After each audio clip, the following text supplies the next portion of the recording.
Diego García, padre soltero de Sofía, de 8 años, cenaba tranquilo en un restaurante de Madrid cuando su vida dio un giro inesperado. En la mesa contigua, dos hombres importunaban a una mujer rubia que intentaba con desesperación zafarse de sus avances. La pequeña Sofía, observando la escena, murmuró inocente: «Papá, ¿podemos ayudarla?». Diego, es militar del ejército español, no lo dudó. Se levantó y se enfrentó a los acosadores, poniendo en práctica todo su entrenamiento para proteger a esa desconocida. La reyerta fue breve pero intensa. Cuando terminó, la mujer lo abrazó entre lágrimas de gratitud y se desvaneció en la noche madrileña. Lo que Diego aún no sabía era que acababa de salvar, en el instante justo, a la persona equivocada, y que, al día siguiente, su existencia y la de su hija entrarían en peligro mortal. Diego García siempre había considerado sagradas las noches de padre e hija. Cada viernes, desde que obtuvo la custodia exclusiva tras el divorcio, llevaba a Sofía a cenar fuera. Era un ritual precioso, un rato para hablar sin interrupciones. Aquella noche de octubre habían elegido Casa Lucio, en La Latina, un local familiar que Sofía adoraba por sus huevos rotos. Diego la observaba comer con entusiasmo mientras le contaba sobre la obra escolar en la que haría de girasol. A sus 35 años sabía valorar esos momentos más que cualquier éxito profesional en su carrera de ingeniero civil. El restaurante bullía con la clientela habitual del viernes: familias, turistas, parejas jóvenes. Un ambiente cálido, aromas de ajo y pimentón, risas y conversaciones. Pero mientras Sofía describía su disfraz, Diego advirtió algo inquietante en la mesa de al lado. Una mujer rubia, de unos 30 años, estaba sentada sola. Dos hombres de 40 y tantos se habían plantado junto a ella sin invitación. La mujer mostraba claros signos de incomodidad y trataba de apartarse de sus manos invasivas. Los hombres eran del tipo que Diego había aprendido a reconocer en sus años en el ejército: agresivos, acostumbrados a tomar lo que querían. El corpulento, con una cadena dorada, posó la mano en el hombro de la mujer cuando ella intentó levantarse, sujetándola. El otro, más delgado y de mirada fría, bloqueó la salida con su silla. Ella negaba con la cabeza con firmeza, pero ellos seguían. Las bromas que proferían no la divertían. Sofía, con la perspicacia propia de los niños, se giró hacia su padre con los grandes ojos verdes que había heredado de su madre. «Papá, esa señora parece asustada. ¿Podemos ayudarla?». En ese instante el instinto protector de Diego, forjado en misiones y combates, se activó como un interruptor. Había visto demasiadas veces lo que sucedía cuando la gente miraba hacia otro lado. Se levantó con paso medido y se plantó frente a los tipos, pidiéndoles con voz firme que dejaran en paz a la mujer. El gordo, con una cicatriz en la mejilla izquierda, respondió con sarcasmo y agresividad. Al ver que Diego no se movía, el otro se incorporó y lo amenazó, mencionando a Sofía de forma que encendió la furia del padre. La cosa subió de tono. El corpulento empujó a Diego en el pecho. El exmilitar reaccionó con rapidez, desviando el empujón, agarrando la muñeca del agresor y torciéndola en un movimiento que lo dejó de rodillas. El segundo intentó atacar por detrás, pero Diego lo neutralizó con una llave al cuello que lo tumbó. El restaurante quedó en un silencio absoluto. Diego, manteniendo el control de la situación, ordenó a los hombres esperar 5 minutos antes de moverse mientras la mujer se marchaba. Ellos asintieron nerviosos. Ella cogió su bolso Hermes y salió apresurada. Antes de esfumarse, se volvió y miró a Diego con una gratitud que mezclaba algo más, como si repasara su cara para no olvidarla. Diego regresó a la mesa. Sofía lo miraba con ojos admirados, susurrando que su padre había sido como un superhéroe. Él sonrió, le alisó el pelo y le dijo que no era un héroe, solo un padre que no soportaba ver a nadie sufrir. Lo que ignoraba era que, al actuar, había obrado a favor de la persona equivocada en el momento preciso. Su vida apacible de padre soltero iba a trastocarse de forma irreversible. La mañana del sábado empezó con la rutina habitual. Diego preparó tortitas para Sofía. Ella veía dibujos animados en pijama. Eran instantes de calma que ahora tenía más que nunca. Sobre las 10 sonó el timbre. No esperaba visitas, pensó en el cartero o en la vecina. Al abrir encontró a 3 hombres con trajes oscuros impecables. Su porte denotaba negocios importantes, pero en sus miradas había algo siniestro. Se pusieron en posición, bloqueando la salida. El del centro, de 50 años, cabello cano bien peinado y reloj caro, sonrió sin llegar a los ojos. Se presentaron como interesados en hablar sobre lo sucedido la noche anterior. Desde la cocina Sofía preguntó quién era. Diego se volvió y en ese instante el hombre más joven acercó una mano a su hombro, señal clara de advertencia. Salir al jardín fue una decisión táctica. Una vez alejados de las ventanas, la cortesía se desvaneció. Aquel hombre explicó que la mujer a la que había defendido se llamaba Elena Ruiz, hija de Víctor Ruiz, un empresario del sur con poder y contactos más allá de lo legal. Diego sintió un escalofrío. Conocía la prensa. Ruiz era un nombre que sonaba en informaciones turbias. El mensaje fue claro: los dos agresores trabajaban para personas que querían enviar una señal. Al frustrarla, Diego había interferido. La petición fue simple y contundente: debían desaparecer un tiempo. Unas vacaciones largas, fuera de Madrid, con todos los gastos pagados. Si se negaban, el hombre más joven dejó entrever la pistola en su funda. Mencionaron la escuela de Sofía, sus actividades, dejando claro que conocían cada movimiento.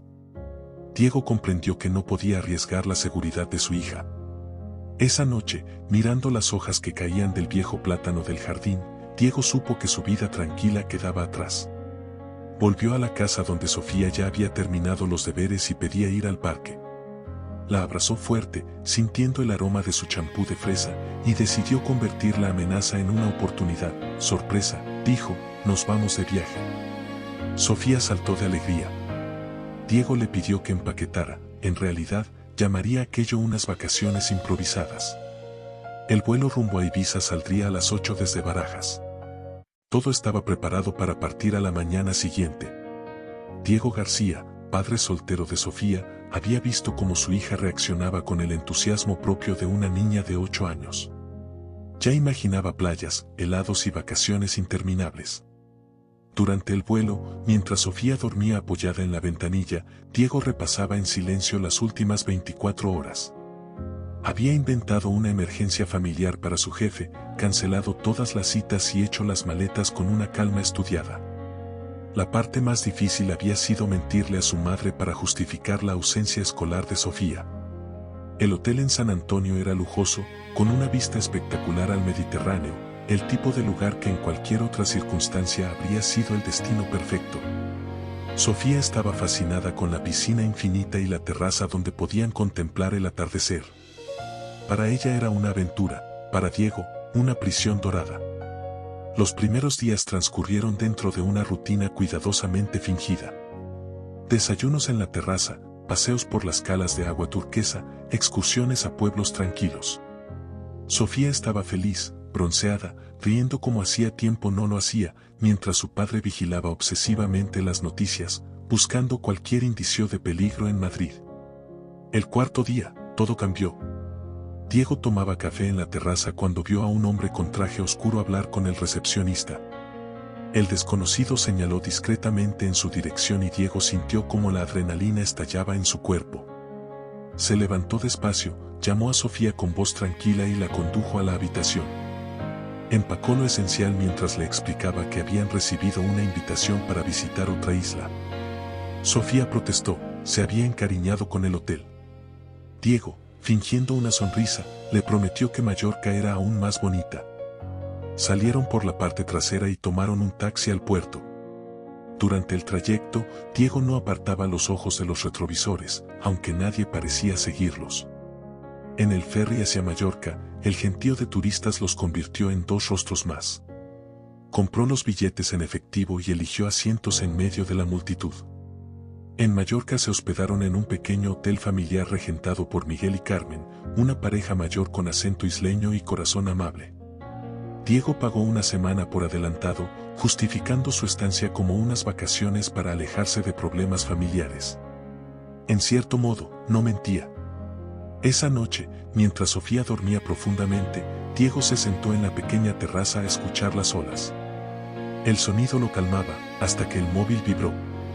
Un número desconocido. Contestó.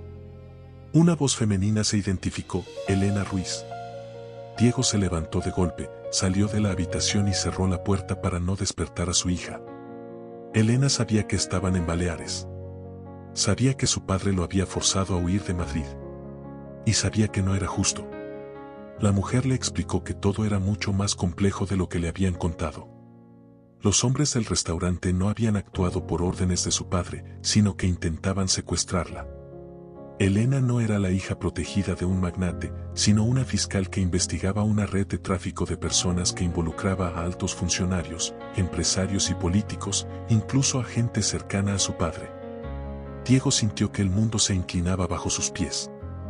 La noche anterior había salvado a una fiscal en peligro, y ahora él y Sofía estaban amenazados porque alguien creía que ella le había revelado información confidencial. Elena propuso un encuentro en Barcelona para entregarle pruebas capaces de desmantelar toda la red. Diego sabía que, si quería volver a casa, debía acabar con aquel asunto. Colgó y permaneció largo rato contemplando las estrellas que Sofía tanto amaba. Tenía dos caminos, seguir huyendo o enfrentar el peligro. El soldado que aún vivía en él sabía que no se huye para siempre. El encuentro se concertó en un café del barrio gótico de Barcelona, discreto y frecuentado por locales. Diego dejó a Sofía con Miguel y Carmen, alegando una breve comisión de trabajo. Mentirle le dolió, pero era necesario.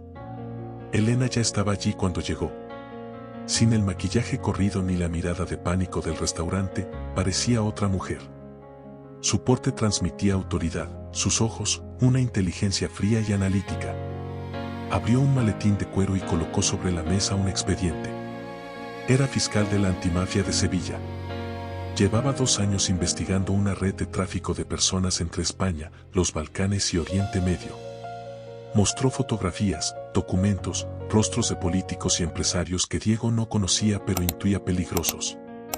Su padre, explicó, no era el jefe criminal que todos creían, sino un empresario que había caído en manos equivocadas. Cuando intentó retirarse, fue traicionado por su propio socio, Ramón Vega, quien en realidad dirigía la operación. Durante una auditoría, Elena descubrió las cuentas manipuladas, y entonces comenzaron las amenazas. Aquella noche en casa Lucio, Vega había ordenado su secuestro para impedir que testificara ante la comisión parlamentaria. Diego, sin saberlo, arruinó el plan. El resultado, ambos estaban ahora marcados. Elena sacó una memoria USB, 3 años de investigación. Grabaciones, transferencias, nombres, rutas marítimas. Pruebas que podían derribar a toda la organización. Pero no sabía en quién confiar. Dentro de la fiscalía y la policía había infiltrados. Necesitaba a alguien externo. Diego sostuvo la memoria como si pesara 1 tonelada.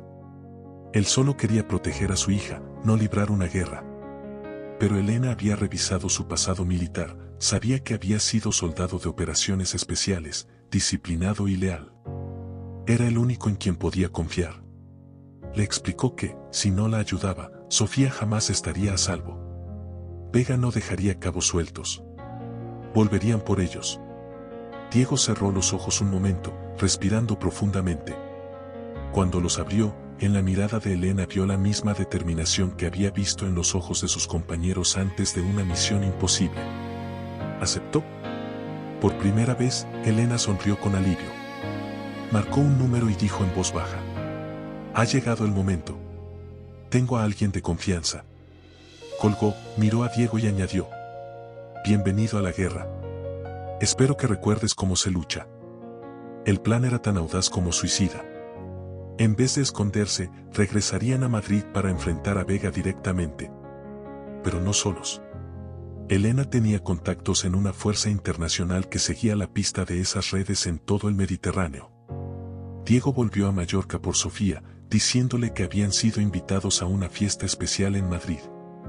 La niña saltó de alegría, no sabía que su padre estaba a punto de jugarse la vida. Durante el vuelo de regreso, mientras Sofía dormía, Diego repasó cada paso del plan. Elena contactaría con sus aliados. Él debía llevar a Sofía a un lugar seguro y presentarse como cebo para atraer a Vega. En el aeropuerto de Barajas los esperaba la inspectora Marta González, una mujer de 40 y tantos, pelo corto y mirada firme. Sofía debía ir con ella. Diego se arrodilló frente a su hija, que lo miraba confundida. Le explicó que Marta era una amiga y que debía quedarse con ella un rato. Sofía protestó, pero él la abrazó fuerte y prometió que pronto todo volvería a la normalidad. Mientras veía alejarse el coche que se llevaba a su hija, sintió aquella calma gélida de las misiones más duras, cuando no tienes nada que perder, salvo lo único que amas. Elena llamó. Todo estaba preparado. Era momento de hacerle saber a Vega que estaban de vuelta. Diego tomó un taxi hasta su casa en Chamberí. Las calles familiares parecían extrañas. Abrió la puerta y encendió las luces. Todo estaba igual, pero ya no era su hogar. A las 9 en punto, golpearon la puerta. Diego abrió. Frente a él, Ramón Vega, acompañado por el mismo joven de la semana anterior, lo esperaba con una sonrisa que no presagiaba nada bueno. Pero esta vez la actitud de Vega era distinta, más tensa, más oscura, más peligrosa. Entró sin esperar invitación, los ojos recorriendo el apartamento como si buscara algo oculto. Cuando preguntó por Sofía, Diego respondió con calma que estaba a salvo, lejos de allí. Vega se dejó caer en el sofá como si fuera su propio salón y empezó a hablar con la frialdad de quien se sabe en control. Le explicó que durante la ausencia de Diego habían surgido problemas. Alguien filtraba información confidencial a la fiscalía y esos datos podían arruinar sus negocios. Estaba convencido de que la mujer del restaurante le había entregado algo a Diego, una memoria, documentos, cualquier cosa que pudiera hundirlos. Diego negó con firmeza, pero Vega no le creyó. Con un gesto, hizo que su acompañante se acercara amenazante. Aprecio el heroísmo de película, Diego, dijo Vega con una sonrisa falsa, pero esto no es Hollywood. Si tienes lo que buscamos, entrégalo. Si no, dime dónde está Elena Ruiz. Diego lo miró con la serenidad fría que solo se aprende en la guerra. Aquella mirada había congelado a insurgentes en las montañas de Afganistán. Justo entonces oyó un sonido que reconoció al instante, pasos firmes, rítmicos, botas tácticas subiendo los escalones. Elena no había venido sola. Diego sonrió por primera vez en días. Demasiado tarde para negociar, dijo. La puerta se abrió de golpe y un equipo de operaciones especiales irrumpió en el apartamento. En menos de 3 segundos, Vega y su guardaespaldas estaban reducidos en el suelo, esposados con la precisión de un operativo perfectamente planificado. Elena entró la última, con la memoria USB en la mano, recitando la orden de arresto. Ramón Vega queda detenido por asociación criminal, tráfico de personas y tentativa de homicidio, declaró con voz firme. Vega la miró con furia, mientras se lo llevaban, le lanzó una amenaza entre dientes. Esto no ha terminado. Nosotros no olvidamos. Diego no respondió. Por primera vez en muchos días, sintió verdadera paz. Sofía estaba a salvo. Habían ganado. 6 meses después, padre e hija desayunaban en la terraza de su nueva casa en Alcalá de Henares. El juicio contra la red de tráfico había ocupado todos los titulares, pero por razones de seguridad el nombre de Diego nunca se reveló. Oficialmente era solo un colaborador anónimo. Sofía se había adaptado rápido a la mudanza, feliz con el jardín y con la escuela de baile cercana. Ignoraba por completo la magnitud del peligro que habían enfrentado, y Diego deseaba que siguiera así. ¿Vendrá la señora Elena hoy?, preguntó la niña mientras untaba mermelada en su tostada. Diego sonrió. Elena se había convertido en una presencia constante desde el juicio. Al principio era por temas legales y medidas de seguridad, pero con el tiempo las visitas se habían vuelto personales. Diego admiraba cómo ella conseguía hacer reír a Sofía con anécdotas de su trabajo sin mencionar jamás la parte oscura. Era un don, proteger sin mentir. Elena llegó puntual al mediodía, con flores para Diego y una caja de lápices de colores para Sofía. Almorzaron juntos, Sofía dibujaba en la mesa del salón mientras ellos charlaban en la terraza. Habían construido una confianza sincera, nacida de experiencias que pocos podían comprender. Elena le contó que el trabajo iba mejor, con Vega tras las rejas, muchas investigaciones bloqueadas por años avanzaban. Tu intervención salvó muchas más vidas de las que imaginas, dijo con una sonrisa agradecida. Diego desvió la mirada hacia Sofía. La niña estaba dibujando un castillo con 3 figuras al frente, un hombre, una mujer y una niña tomados de la mano. Durante un segundo se preguntó si había hecho lo correcto al involucrar a Elena, al exponer a Sofía al peligro. Elena siguió su mirada y le habló con ternura. Tomaste la única decisión posible. Si no hubieras intervenido, yo estaría muerta y Vega seguiría destruyendo vidas. Y si no hubieras aceptado ayudarme, tú y Sofía aún estaríais huyendo. Sofía los llamó entusiasmada. Les mostró su dibujo y explicó, orgullosa, que las tres figuras eran ellos, su familia. Era la primera vez que usaba esa palabra para describirlos. Esa noche, cuando Sofía se durmió, Diego y Elena se quedaron en la terraza. El aire era tibio, el jardín olía a jazmín y las estrellas brillaban sobre Alcalá. Sofía tiene razón, dijo Elena sonriendo. Ya somos una familia. Diego la miró y asintió. En los últimos meses, sus miradas se habían hecho más largas, los silencios más llenos de significado, las manos se rozaban más a menudo. Elena lo miró a los ojos. Tal vez deberíamos hacerlo oficial, susurró. Diego la besó bajo las estrellas, y por primera vez en años sintió que el futuro no era algo que temer, sino algo que construir juntos. Un año después, Sofía fue dama de honor en su boda en una pequeña iglesia de Alcalá. Durante la ceremonia, cuando el sacerdote preguntó si alguien se oponía, Sofía levantó la mano y exclamó: «Yo sí. Porque quiero que mamá Elena me dé más helado». La iglesia entera estalló en risas. Aquella noche, mientras Sofía dormía en su habitación nueva, Diego contempló a Elena con ternura. Todo había comenzado con una simple frase: «Papá, ¿podemos ayudarla?». A veces bastan las palabras inocentes de un niño para cambiar tres destinos y recordar a los adultos que hacer lo correcto, aunque sea peligroso, siempre lleva a donde uno debe ir. Las familias más hermosas nacen cuando menos te lo esperas, del valor de actuar con el corazón. Dale me gusta si crees que hacer lo correcto siempre vale la pena. Comenta qué momento te emocionó más. Comparte para inspirar a quienes creen en la fuerza de proteger a los inocentes. A veces basta un gesto de valentía para salvar una vida. A veces proteger a un desconocido es proteger tu propio futuro. Y a veces, las familias más bellas nacen del coraje de hacer lo correcto. Porque el amor verdadero, casi siempre, empieza con un acto de puro valor.